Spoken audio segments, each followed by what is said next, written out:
Okay, આમાં આપણે છેલ્લે ક્યાં સુધી ભણ્યા હતા? બોક્સ પતી ગયા, 12મું આવે.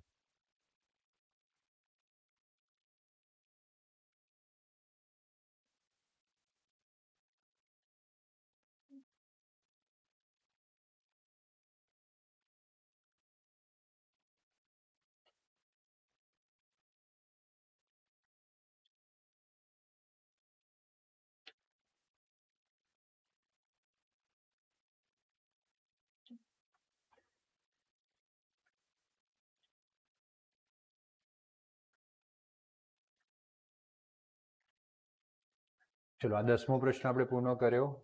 એ પછી આપણે 11મો પ્રશ્ન પણ પૂર્ણ કર્યો અને આપણે ફ્લક્સ વાળો 19મો પ્રશ્ન પણ પૂર્ણ કર્યો. હા કે ના?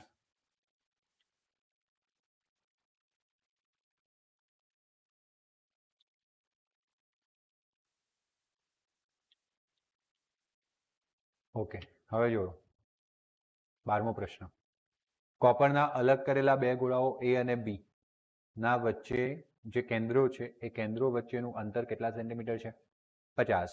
જો દરેક પરનો વિદ્યુતભાર 6.5 × 10⁻⁷ કુલમ હોય તો તેમની વચ્ચેનો પરસ્પર લાગતું અપાકર્ષણ બળ કેટલું હશે? ઓકે, તો સિમ્પલ પૂછ્યું છે કે Q1 Q2/r². આર આપી દીધો છે, બંને પરનો વિદ્યુતભાર આપેલો છે. A અને B વચ્ચેના અંતરની સરખામણીએ ત્રિજ્યાઓને શું કરવાની છે? અવગણવાની છે. આ સેન્ટેન્સ એટલા માટે આપ્યું કારણ કે આપણને ખબર છે કે કુલમનો નિયમ આપણે બિંદુવત વિદ્યુતભાર માટે જ લાગુ પાડીએ છીએ. તો આવું હોય કે એમના અંતરની સરખામણીમાં ત્રિજ્યાને અવગણી શકાય તેમ હોય તો જે બિંદુવત વિદ્યુતભાર થાય. ક્લિયર થયું? બીજું, આ દરેક ગોળા પરનો વિદ્યુતભાર બમણો કરવામાં આવે અને તેમની વચ્ચેનું અંતર અડધું કરવામાં આવે તો કેટલું અપાકર્ષણ બળ લાગે? સિમ્પલ, વિદ્યુતભાર બમણો કરવાનું છે, અંતર કેવું કરવાનું છે? અડધું. જોઈ લઈશું આપણે આગળ. ડેટામાં શું આપેલું છે? તો ભાઈ પહેલા તો બે વિદ્યુતભાર Q અને QB સરખા છે. કેટલો છે? 6.5 × 10⁻⁷ કુલમ. મેં તમને કીધું કે ઉદાહરણ કરતા સ્વાધ્યાયના દાખલા સહેલામાં સહેલા. દરેક ચેપ્ટરમાં આવું છે. કેમ ખબર નહીં, પણ આવું જ છે. કારણ કે સિમ્પલ સૂત્ર વાપરવાનું થશે, વધારે લોજિક વાપરવાના નહીં થાય. આર એટલે બંને વચ્ચેનું અંતર કેટલા સેન્ટીમીટર છે? 50. એટલે 50 સેન્ટીમીટરને મીટરમાં ફેરવવું પડે. કેટલા વડે ભાગવાનું? 100 વડે ભાગવાનું. કેટલું થઈ ગયું? 0.50 થઈ ગયું. હા કે ના? સમજતા જાજો. હવે જો બીજા દાખલા માટે વિદ્યુતભાર બદલાઈ જશે. બંનેનો વિદ્યુતભાર કેટલો કરવાનો છે? બમણો. એટલે 2QA અથવા 2QB. તો આપણે આને Q કીધું હતું, તો એ કેના જેટલું થવાનું છે? 2Q જેટલું. સમજ પડી ગઈ? ઓકે, એમ તો અંતર પણ શું કરવામાં આવે છે? અડધું. તો મારે લખવું જોઈએ r' r/2. ઓકે, એડિશનલ ડેટામાં આપણને K ની જરૂર પડશે. બરાબર, કુલમનો અચળાંક. વિદ્યુતીય બળ બરાબર F નું સૂત્ર શું છે? K QA QB છેદમાં r². બે વિદ્યુતભારોનો ગુણાકાર છેદમાં અંતરનો વર્ગ. ક્લિયર છે? તો K Q² છેદમાં r² થાય કારણ કે QA અને QB બંને સરખા છે. કેટલા છે? Q. ચલો, K ની કિંમત 9 × 10⁹ Q ની કિંમત 6.5 × 10⁻⁷ નો શું થશે? વર્ગ છેદમાં r નો વર્ગ. r કેટલો છે? 0.50 નો વર્ગ. ક્લિયર થયું? 9 × 6.5 × 6.5 ભાગ્યા 0.50 ભાગ્યા 0.50 કેટલો જવાબ આવ્યો? 1521. આવ્યો તમારો આવો જવાબ? આ 9 -7 ની 2 ઘાત એટલે કેટલી ઘાત? -14. 9 માંથી 14 જાય તો -5. 9 માંથી 14 જાય તો -5. ઓકે, એટલે પહેલા તો -5 ઘાત મૂકી, પછી 1 2 અને 3 પોઈન્ટ આગળ ગયા એટલે +3. તો કેટલો ઘાત આવ્યો? -2 ન્યૂટન. ક્લિયર થયું? આ લખવું ખૂબ જરૂરી છે, નહીં તો અડધો માર્ક્સ કપાઈ જશે. બંને પરનો વિદ્યુતભાર સરખો છે, સરખા વિદ્યુતભારો વચ્ચે અપાકર્ષણ થાય. ક્લિયર થયું? હવે નવું વિદ્યુતબળ શોધવાનું છે કારણ કે હવે બમણો કરવાનું વિદ્યુતભાર ને અંતર કેટલું કરવાનું? અડધું. તો Q' A Q' B છેદમાં r' નો સ્ક્વેર. મેં તમને કીધું તો અહીંયા મારે લખવું પડે. r' બરાબર r/2 તમારે લખવાનું. અંતર અડધું કરવામાં કીધું હતું ને? હા કે ના? તો હવે શું થાય કે આ QA' અને QB' ને આપણે શું નામ આપ્યું છે? Q'. તો Q' નો સ્ક્વેર છેદમાં r' નો સ્ક્વેર. ગણવાની જરૂર રહેશે નહીં. સમજાવું શું થશે?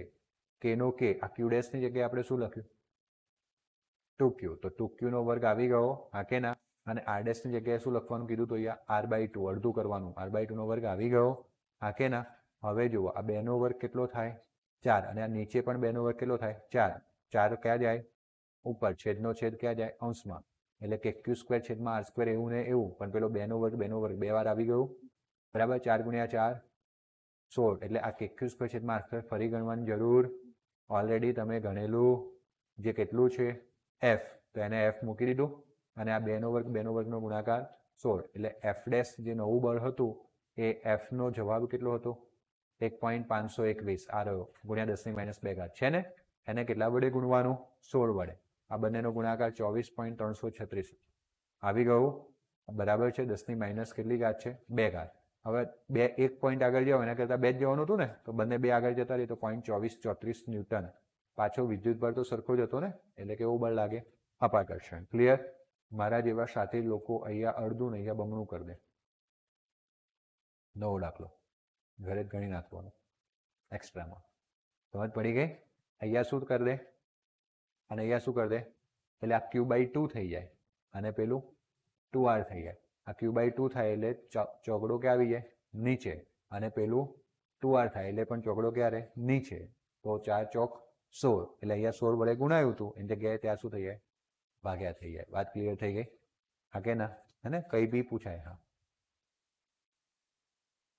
-7 ઘાતનું અડધું ના થાય મતલબ કરવું હોય તો એનું અડધું ના થાય ને ખાલી 6.5 ને જ 2 વડે ભાગવાનું ઘાત તો એટલી જ હા ઘાત એવી ને એવી જ રહે બરાબર છે ઘાતમાં ભાગાકાર જશે ને હા એ ઘાતનો ભાગાકાર ક્યારે થાય જ્યારે વર્ગમૂળ કાઢે તો વર્ગમૂળ કાઢે તો બંને નંબરની 1/2 ઘાત આવે એટલે આનું પણ વર્ગમૂળ આવે ને આનું પણ વર્ગમૂળ આવે પણ એ વખતે પછી 7ની 2 ભાગ ઘાત -3.5 થાય પણ એને ગણવી કઈ રીતના એટલે પછી આપણે એને બેકી સંખ્યામાં ફેરવવાનું કઈ સંખ્યામાં ફેરવવાનું જેમ કે -7 હોય આ વર્ગમૂળ કાઢવાની હોય તો વાત કરું છું પ્રશ્ન છેડાયો છે એટલે એને શીખવાડું છું કે આ દાખલામાં એની કોઈ જરૂર નથી અહીંયા માનો કે -8 આવે તો એનું વર્ગમૂળ નીકળી શકે પણ -7 આવે તો વર્ગમૂળ નીકળી શકે નહીં તો આનું -8 કરવું હોય બરાબર તો 1 પોઈન્ટ આપણે જમણી બાજુ જતું રહેવાનું એટલે 65 થઈ જાય અને આનું -8 થઈ જાય પછી 65નું વર્ગમૂળ તો આપણે શોધી જ શકીએ ને એ લખી દેવાનું અને -8ની વર્ગમૂળ કાઢવાથી 1/2 ઘાત એટલે -4 આવી જાય ક્લિયર તો વર્ગમૂળ કાઢવાનું હોય તો જ ઘાતને ભાગવાનું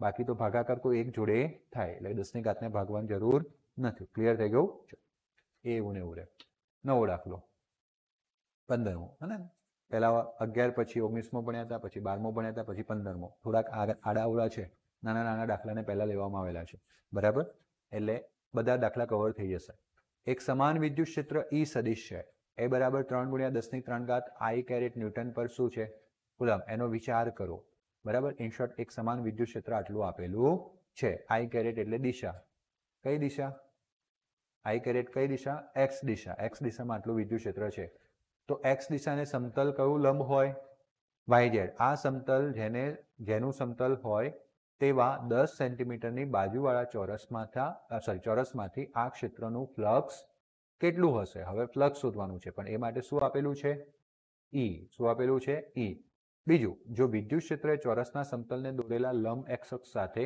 60નો ખૂણો બનાવ્યો તો તેમાં કેટલું ફ્લક્સ હશે જો વિદ્યુત ક્ષેત્રે ચોરસ સમતલને દોરેલા લંબ સાથે કેટલો ચોરસ સમતલ કયામાં હતું YZ એનો લંબ ચોરસ સમતલને દોરેલો લંબ x અક્ષ સાથે તો x અક્ષની દિશામાં કોણ હતું વિદ્યુત ક્ષેત્ર એટલે સમતલને દોરેલો લંબ વિદ્યુત ક્ષેત્ર સાથે કેટલો ખૂણો બનાવે છે 60 તો શું શોધવાનું છે ફ્લક્સ ફરી એક વખત સમજાવવાનો પ્રયત્ન કરું છું કે તમે વિદ્યુત ક્ષેત્રના માહિતી પરથી એટલી ખબર પડી કે x દિશામાં વિદ્યુત ક્ષેત્ર છે પહેલી વખત એવું કીધું YZ સમતલ જેને સમાંતર હોય તો x દિશાને YZ સમતલ હંમેશા કેવું હોય લંબ x અક્ષ YZ સમતલને હંમેશા કેવી હોય લંબ હોય અથવા x અક્ષને YZ સમતલ હંમેશા કેવું હોય લંબ આ YZ સમતલને સમાંતર હોય તેવું સમતલ પણ x અક્ષને કેવું થાય લંબ થાય એટલે આપણે એક એવો ચોરસ વિચારવાનો છે કે જે x અક્ષને કેવો છે લંબ એટલે પહેલા સમતલ અને સમતલ એટલે કે ચોરસ સમતલ અને વિદ્યુત ક્ષેત્ર વચ્ચેનો ખૂણો કેવો છે લંબ પરંતુ તમને ખબર છે કે સમતલને રજૂ કરતો ક્ષેત્રફળ સદિશ સમતલને પણ લંબ હોય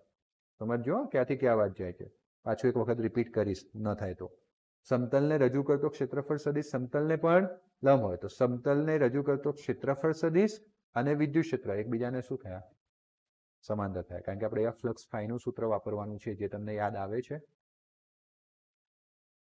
E × ΔS ડોટ ગુણાકાર એટલે cos theta ES cos theta ન આવડે તો હવે યાદ રાખો ES cos થીટા એટલે થીટાની જરૂર પડશે ને તો લંબ હોય તો થીટા કેટલો લેવાનો ખોટું વિદ્યુત ક્ષેત્ર સમતલને લંબ છે ત્યારે ત્યારે ક્ષેત્રફળ સદિશ અને ઈ વચ્ચેનો ખૂણો કેટલો થાય? 0, કારણ કે ક્ષેત્રફળ સદિશ અને ઈ વચ્ચેનો ખૂણો લેવાનો છે. સમતલ અને ઈ વચ્ચેનો ખૂણો નથી લેવાનો. ક્ષેત્રફળ સદિશ અને ઈ તો એકબીજાને કેવા થયા? સમાંતર. ફરી વાત ક્લિયર કરીએ. આ વિદ્યુત ક્ષેત્ર આડી દિશામાં x દિશામાં હતું, એને yz સમતલ કેવું હોય? લંબ. અંદર લખ્યું છે કે yz સમતલને સમાંતર જેનું સમતલ છે તેવો ચોરસ, એટલે yz સમતલને સમાંતર બીજું સમતલ, તો એ પણ x અક્ષને કેવું થાય? લંબ. એવા ચોરસનો ક્ષેત્રફળ સદિશ વિદ્યુત ક્ષેત્રને કેવો થાય? સમાંતર. એટલે પહેલા 0 લેવાનું છે. ક્લિયર છે? બીજી વખત ખૂણો આપી જ દીધો છે.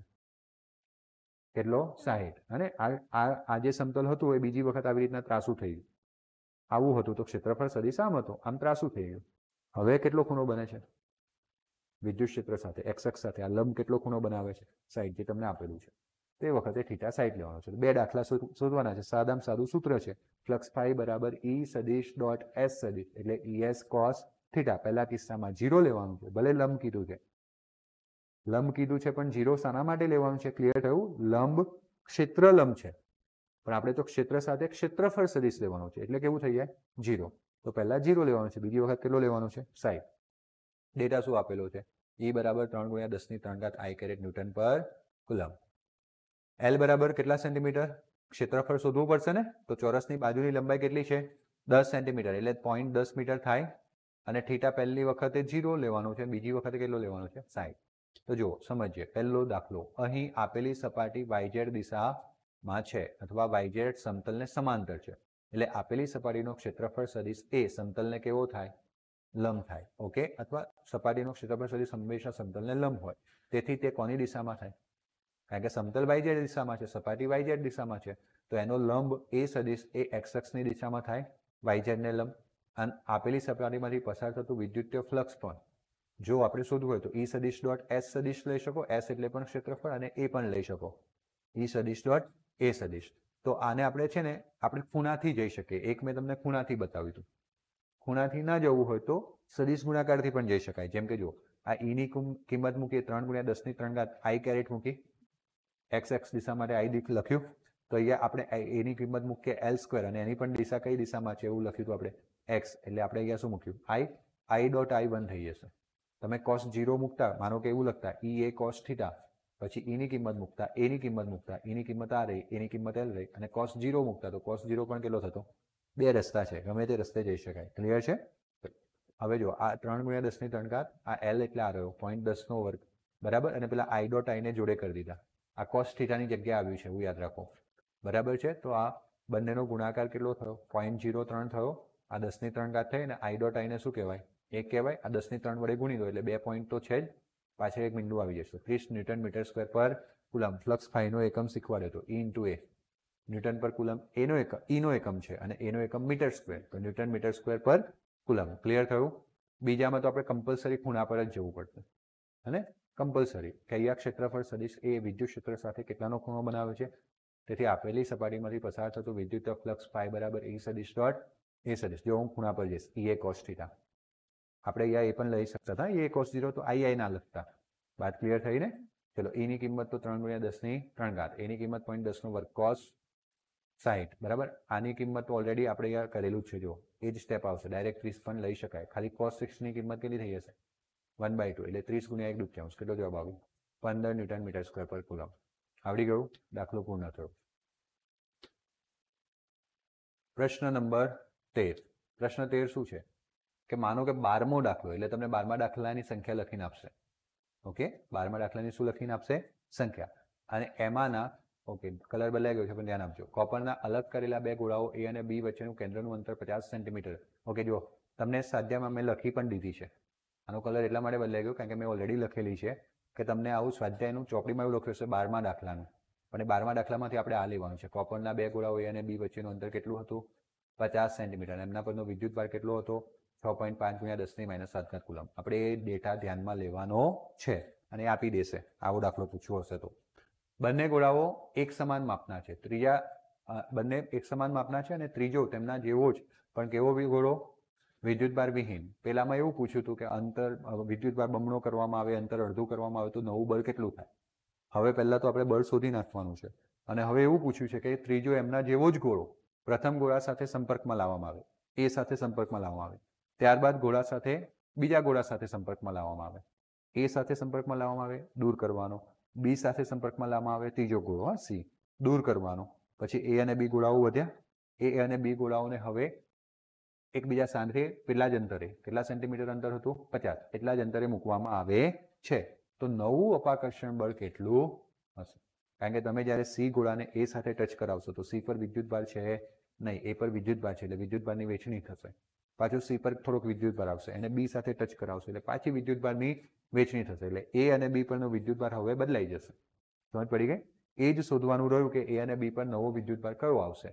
તો સમજીએ, પહેલા ક્યુ, ક્યુએ, ક્યુબી સરખું, 6.5 ગુણ્યા 10 ની કેટલી ઘાત? -7 ઘાત coulomb. R 50 centimetre, 0.50 metre. Q C જે ત્રીજો ગોળો હતો એ કેવો છે? 0 કુલમ. વિદ્યુતભાર એનો 0 કુલમ છે.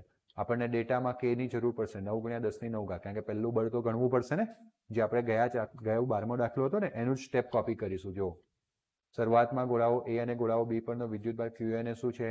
ક્યુબી છે. બંને ગોળાઓ વચ્ચે લાગતું વિદ્યુતીય બળ F બરાબર કે ક્યુએ ક્યુબી અપાન આર સ્ક્વેર. ક્યુએ ક્યુબીની જગ્યાએ ક્યુ મૂક્યું હતું, યાદ છે?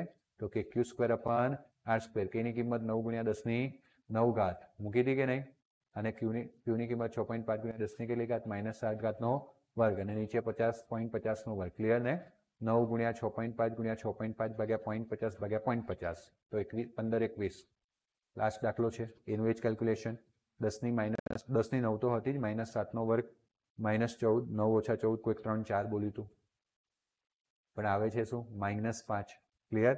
3 પોઈન્ટ આગળ ગયા એટલે +3. 1.521 ગુણ્યા 10 ની કેટલી ઘાત? -2 ઘાત ન્યૂટન અપાકર્ષણ. દાખલા 12નું કોપી સ્ટેપ. સંખ્યા તો એ જ હતી ને, એટલે આ પહેલું મળી ગયું. હવે જે વધારાનું છે તે, હવે ગોળા સી ને શાના સંપર્કમાં લાવવાનો છે? ગોળા એ. બરાબર, તો બંનેનો વિદ્યુતભાર વેચાય, તો ગોળા એ અને ગોળા સી પરનો વિદ્યુતભાર વેચાઈ જાય. હા ને, પહેલા તો બંને સરખા છે, એક સમાન છે, બરાબર છે. અને ઘરમાં બે ભાઈ છે, એક મોટો ભાઈ છે, એક નાનો ભાઈ છે. મોટા ભાઈને મામાએ પણ 50 રૂપિયા આપ્યા અને નાના ભાઈને માસીએ 20 રૂપિયા આપ્યા. મામા માસીના રૂપિયા ભેગા થાય, 50 ને 20 70 થાય, 35 ની વેચણી થાય. વાત ક્લિયર થઈ? એવો ગોળો એ હતો, એના પર વિદ્યુતભાર હતો. ગોળો સી છે, એના પર વિદ્યુતભાર નહોતો. બંને ભેગા થયા, સંપર્કમાં આવ્યા, એટલે વિદ્યુતભારની શું થાય? વહેંચણી. બંને જોડે કેવું આવવાનું? સરખું. જ્યારે ગોળાઓ સમાન હોય તો, એવું લખેલું પણ છે ને, સમાન ગોળા, એવું લખેલું છે ને, એક સમાન. હા ને? હા, કદથી પણ સમાન અને ધાતુથી પણ સમાન. સારો પ્રશ્ન પૂછ્યો. અને ત્રિજ્યા પણ સમાન હોવી જોઈએ, એટલે કદ પણ સમાન થાય અને ધાતુ પણ સમાન હોવી જોઈએ. મટીરિયલ, દ્રવ્ય પણ કેવું હોવું જોઈએ? સરખું. તો વિદ્યુતભાર સરખો વેચાય. બરાબર છે? મારા મામાના છોકરોને હું કદી પૈસા સરખા વેચીએ નહીં. અમારે બંને કોઈ કોમન રિલેટિવ, અમને બંને રૂપિયા આપે તો સરખી વેચણી થશે નહીં થાય. પણ અમે બે એક જ ભાઈ હોઈશું તો થઈ જશે. એક જ સરખા ઘરના, એક જ સરખા દ્રવ્યના, એવું છે એમ. અને આ તો જસ્ટ લિંક કરી આપું છું, બાકી એને કોઈ લેવા દેવા નથી, પણ યાદ રહી જાય. તો એક સરખા કદના અને એક સરખી ધાતુના હોવા જોઈએ. અને આપણા બધા દાખલા આવા જ છે. એટલે આપણે સીધું ભાગા 2 કરી દેવાનું, બધાનો સરવાળો ભાગ્યા 2. તો ચલો ભાઈ, એ પર કેટલો વિદ્યુતભાર હતો? ક્યુએ. અને સી પર કેટલો વિદ્યુતભાર હતો? ક્યુસી. સરવાળો કરીને ભાગ્યા 2 કરી નાખ્યું અને સંપર્કમાં લાવ્યા પછી છૂટા પાડ્યા. છૂટા પાડ્યા પછીનો જે વિદ્યુતભાર છે ક્યુએ ડેશ અને ક્યુસી ડેશ. વાત ક્લિયર થઈ? ક્યુએ કેટલો હતો? અહીંયા દેખી શકો. આપણે આપણા કિંમત નહીં મૂકીએ. કેટલો હતો? ક્યુ. એકવાર બળ ગણી લીધું, બહુ થઈ ગયું. હવે નવા બળમાં આવું પદ લાવવાનો પ્રયત્ન કરીશું, એની જગ્યાએ આ કિંમત મૂકી દઈશું. ક્લિયર? એટલે આપણે અત્યારે આને સાને લઈ લીધું? ક્યુને. વાત ક્લિયર થઈ? ઓકે, એને લોકોને ક્યુએ જ રાખ્યું. ચલો, ક્યુએ ને ક્યુએ જ રાખીએ. ક્યુસીને શું રાખ્યું? 0/2. એટલે ક્યુએ છેદમાં 2 થઈ ગયું સમીકરણ 1. હવે પાછો આ સી ગોળો જે છે ઉઠીને પાછો કોની જોડે જાય? બી જોડે જાય. એટલે પાછું શું થાય? હા, તો ભેગો થાય ને વેચણી થાય. તો કયો વિદ્યુતભાર ભેગો થશે? ક્યુબી પ્લસ ક્યુસી. ક્યુબીની કિંમત તો ક્યુબી છે જ. ક્યુસીની કિંમત કેટલી? હા, ત્યાં ભૂલ કરી દો ને.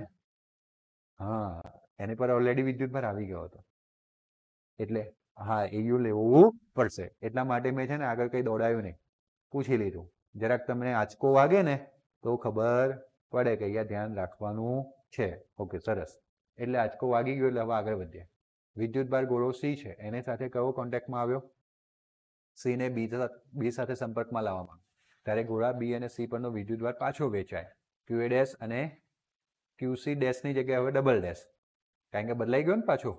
બદલાશે એટલે તો કયો વિદ્યુતભાર એડ થશે તો ક્યુબી પર તો ક્યુબી હતો જ પણ ક્યુસી પર ક્યુસી નહીં હવે કયો ધ્યાનમાં લેવાનો છે ક્યુ ડેશ સી આવ્યું સમજમાં એ બંનેનો સરવાળો થઈને ભાગ્યા કેટલા કરવાના છે 2 ક્યુબીની જગ્યાએ આપણે બીજું શું મૂકી શકીએ ક્યુએ એકચ્યુઅલીમાં તમે અહીંયા ક્યુ મૂકી દેતા તો પણ ચાલતું કારણ કે ક્યુએ ક્યુબી અને ક્યુ આપણે સરખા જ માન્યા છે ક્લિયર છે ને હું આગળ જઈને ગમે ત્યારે ક્યુએ ને તો ક્યુ મૂકવાનો જ છું કદાચ અહીંયા મૂકી દીધું હોત તો પણ ચાલતું તો Q A plus Q A by 2 okay હવે જુઓ આને બધાને 2 વડે ગુણો બધાને ઉપર 2 વડે ગુણો અહીંયા 2 વડે ગુણો અહીંયા 2 વડે ગુણો તો અહીંયા 2 વડે ગુણ્યું 2 ક્યુએ આવી ગયું આને 2 વડે ગુણ્યું તો 2 2 શું થાય તો ક્યુએ આવી ગયું અને નીચે પણ 2 વડે ગુણ્યું 2 ગુણ્યા 2 દેખાય છે ને 2.2 નથી પોઈન્ટ નીચે હોય આ ગુણાકારમાં છે 2.2 ચલો 2 ક્યુએ વત્તા ક્યુએ અને 2 દુની સમીકરણ નંબર હવે તમને ક્યુ ડેશ એ અને ક્યુ ડેશ બી મળી ગયા નવું અપાકર્ષણ બળ શોધવાનું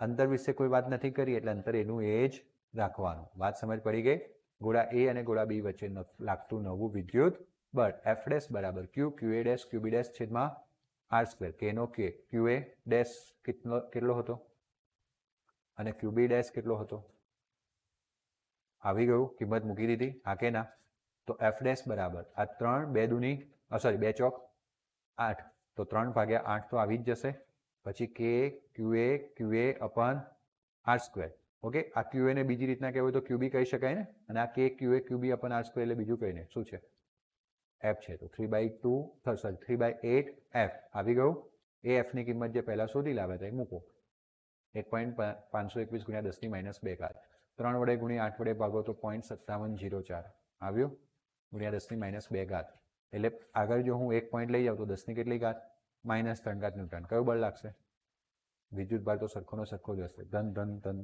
ઋણ હોય તો ઋણ ચાલશે આવડી ગયું ક્લિયર 3 માર્ક્સનો દાખલો છે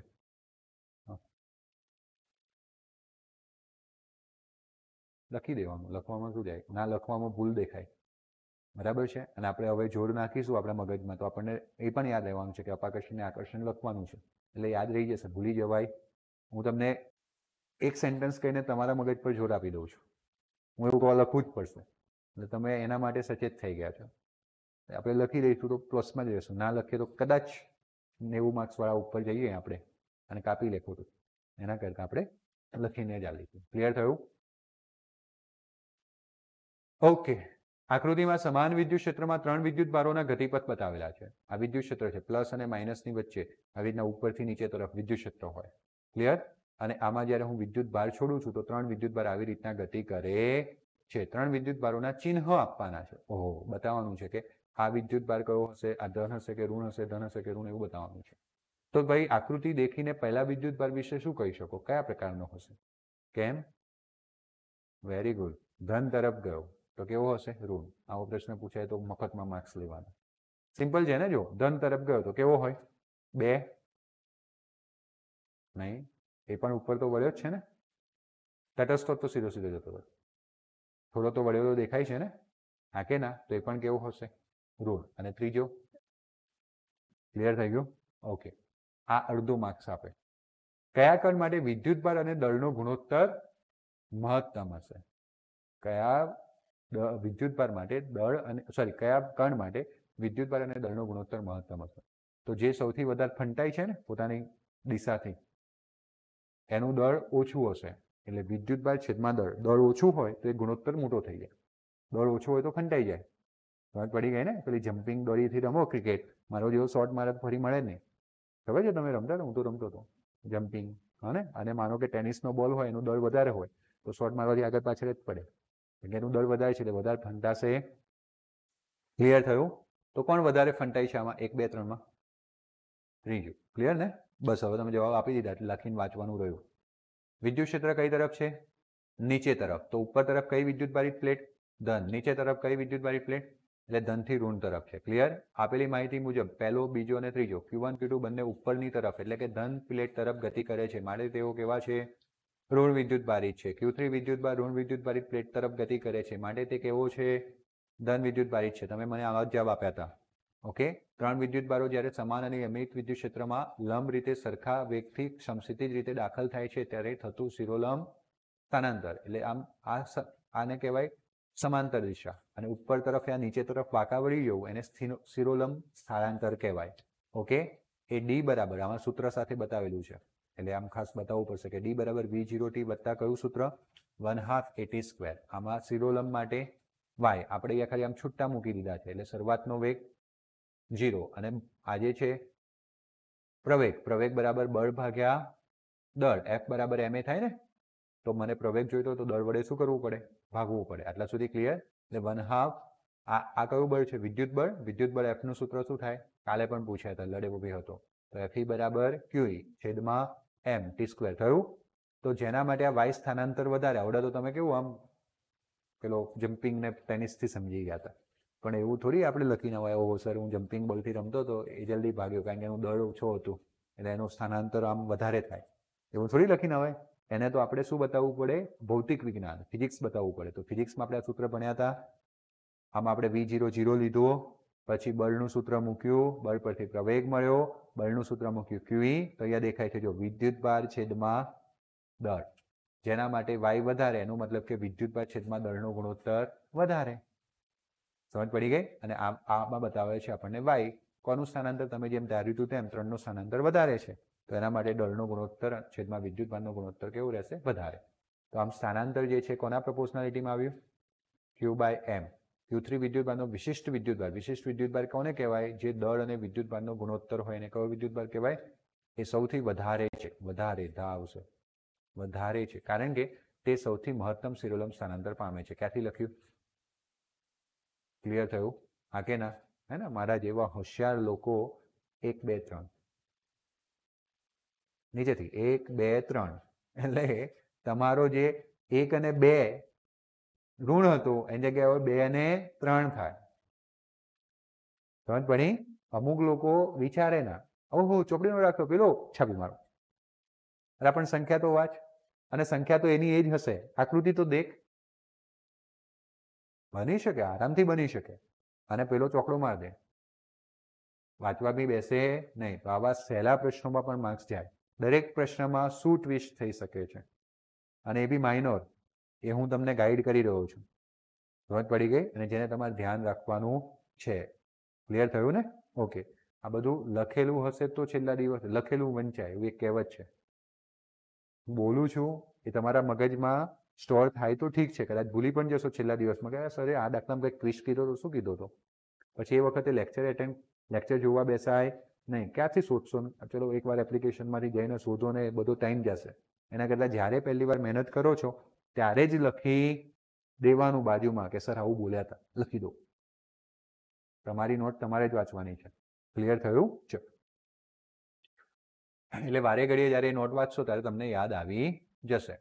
16મો પ્રશ્ન. 20 સેન્ટીમીટર બાજુવાળા એક ઘન કે જેની બાજુઓ યામ સમતલોને સમાંતર રાખેલ હોય તેમાંથી સ્વાધ્યાયમાં જે 15મો દાખલો હતો યાદ આવ્યો? એક્સ વાળો, એક્સમાં આટલું વિદ્યુત ક્ષેત્ર હતું, એમાં દર્શાવેલ ફ્લક્સ કેટલું હશે?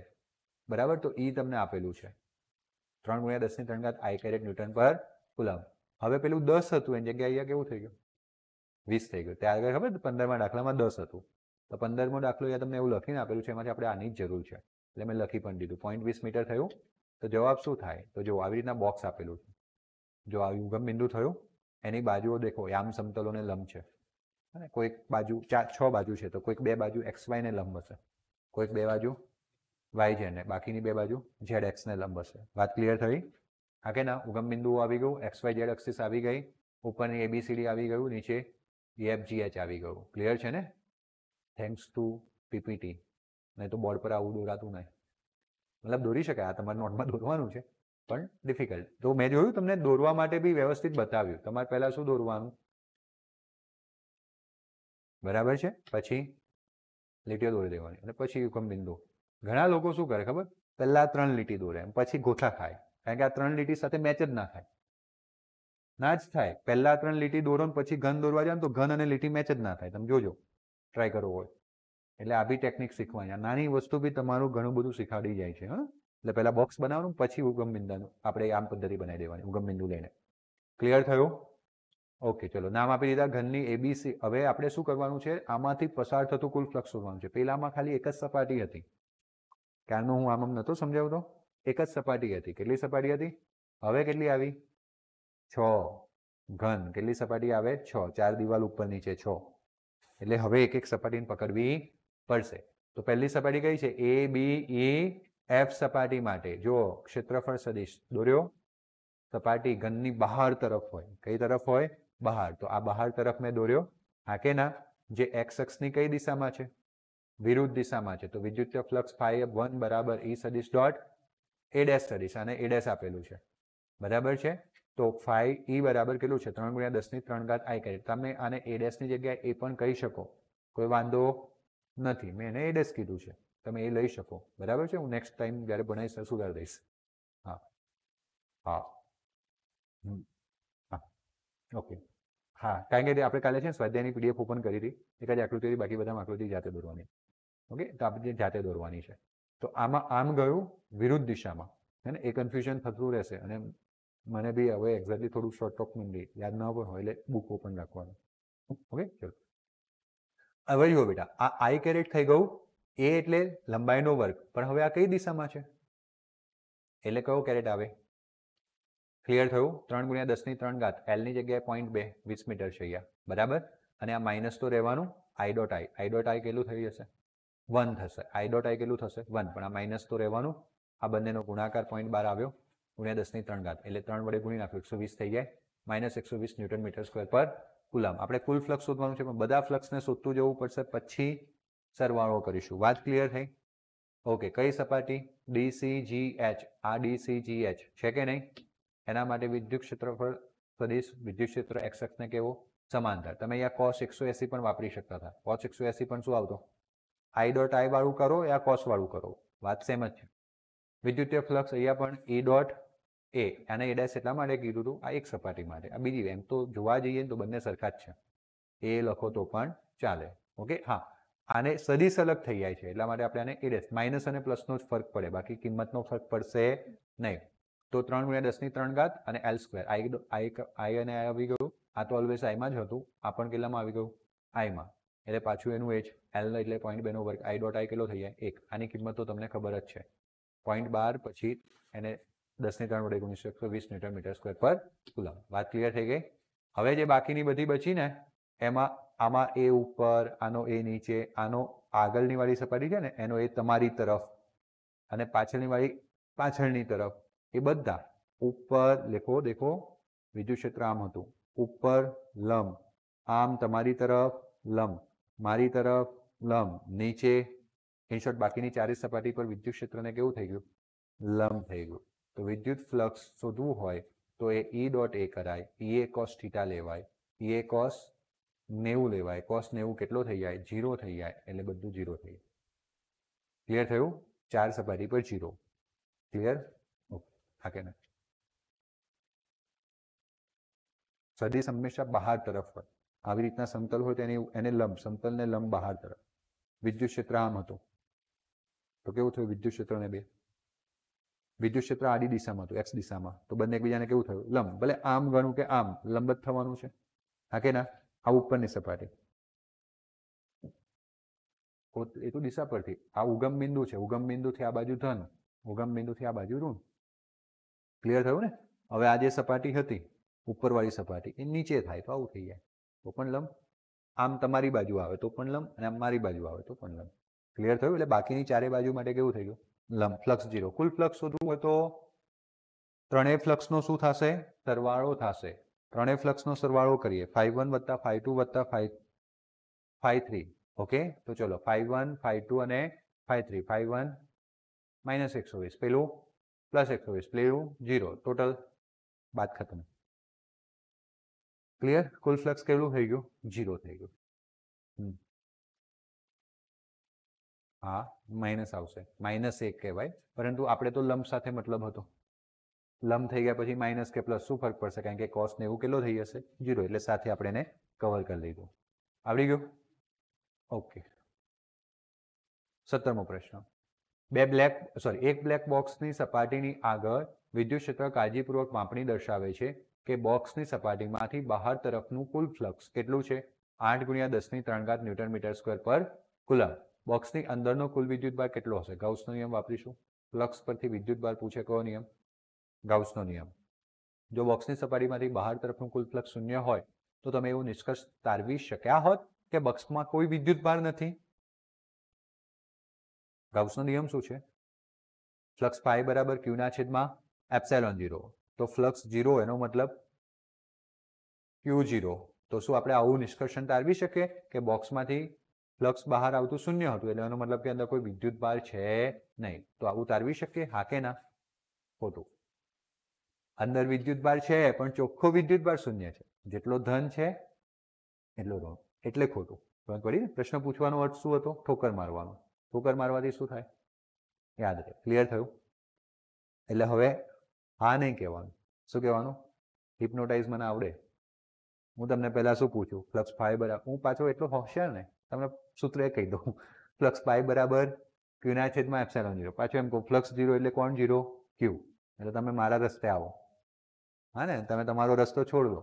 એટલે હવે મારા પર ભરોસો કરશો નહીં, પોતાનો રસ્તો પકડી રાખજો, કોન્સેપ્ટ વાળો. સમજ પડી?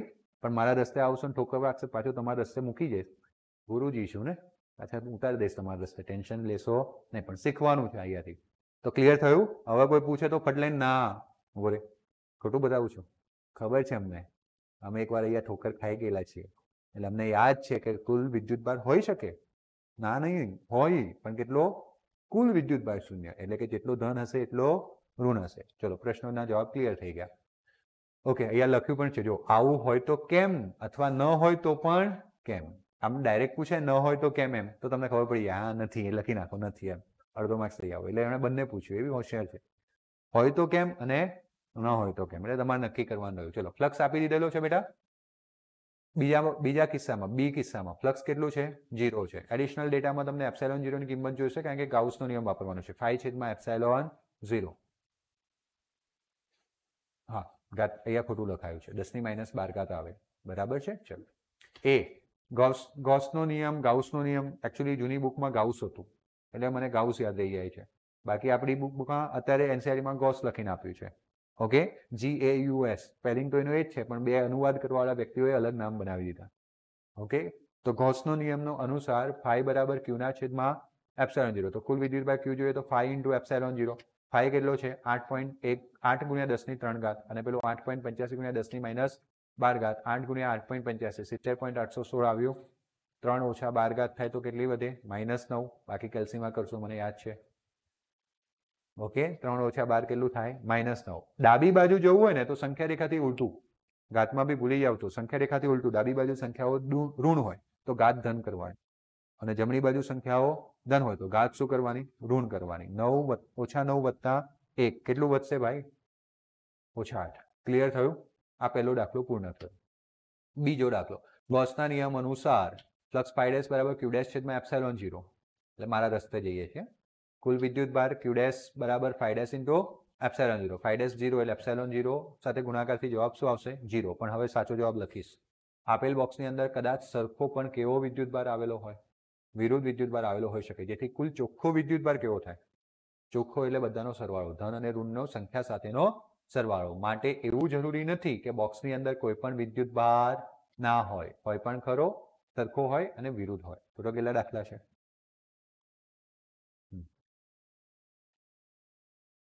હા, જો એવું કહેવા માંગે છે કે આપણે q' બરાબર 0 કુલમ શોધ્યો, તો એવું નહીં માની બેસવાનું કે બોક્સની અંદર કોઈ વિદ્યુતભાર છે જ નહીં. હા, જેટલો ધન છે એટલો ઋણ હશે. બરાબર છે? એટલે અહીંયા લખ્યું છે ને, આપેલ બોક્સની અંદર કદાચ સરખો પણ વિરુદ્ધ, એટલે ધન અને ઋણ હોઈ શકે, જેથી કરીને ચોખ્ખો વિદ્યુતભાર કેટલો થાય? એટલે એવું માની બેસવું એવું જરૂરી નથી કે બોક્સની અંદર કોઈ પણ વિદ્યુતભાર ના હોય. સમજ પડી ગઈ? ક્લિયર થયું? 22 છે ને? લેમ્બી પોકી વળાશે. કેટલા છે ટોટલ? રૂકો 1 મિનિટ, 1 જ મિનિટ. આપણે જોઈએ, આપણે 14માં પર છે. ઓકે, હજુ તો બધું બહુ મુસાફરી બાકી છે. હજુ એક અહીંયા, એક અહીંયા, એક અહીંયા, બે અહીંયા, એક અહીંયા અને એક અહીંયા. ઓકે, તો ઓલમોસ્ટ કાલે પણ લેક્ચર જશે. ક્લિયર થયું?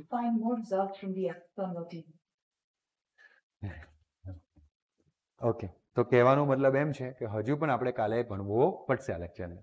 ક્લિયર થયું? હા કે ના?